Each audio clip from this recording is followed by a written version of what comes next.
I am interested in the relationship between language and culture, or culture and how people use language. People obviously come from very different countries, cultures, linguistic backgrounds, and it seems that they've been socialized into very different ways of thinking and acting and using language.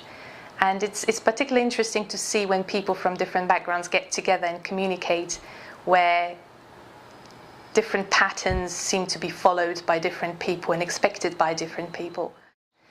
Now, my early research in this area was in cross-culture pragmatics, which is an area informed by speech act theory, pragmatics obviously, and politeness theory. And I have compared how British, Polish, German and Russian people apologize and how they make requests. Requests are particularly interesting because they involve different levels of directness, and politeness research, which pretty much all theoretical work on politeness is actually done by native speakers of English, so British and American people, where indirectness has been associated or equated even with politeness. So the use of forms such as imperative is regarded as not as polite as the use of less direct forms such as can I or could I, or is it possible to. The data I have collected from those four groups I've just mentioned shows something quite interesting, because it seems that if you travel from West to East Europe, people become more direct. So I had just a couple of imperatives in the British data. I had a bit more in the German data, slightly more in the Polish, and about 20% of all the requests had imperatives in the Russian data. And obviously, when a Russian person speaks English, they may well rely on the pragmatic norms that they've acquired together with their native language and might be more direct.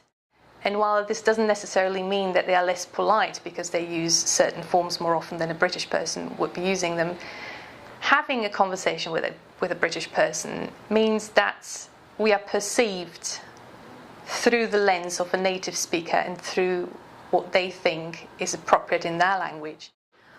On the whole, my research seems to show that politeness is actually conceptualized differently in different cultures, and that it actually might be difficult to use a universal framework to compare politeness without engaging with what it means to be polite in a particular country or culture. In my more recent research, I have conducted a study where I used video recordings of family interactions. So we collected data in 3 different settings. We looked at Polish families interacting in their homes, British people interacting in their homes, and then we also had data from mixed families where one partner was Polish and the other one was English. And indeed, about 50% of all the request forms I had in the Polish data were imperatives, whereas there were hardly any imperatives in the British families. Most of the requests there took the form of can I or can you please. It seemed a bit surprising to me to see that there is a need for indirectness in such an intimate setting.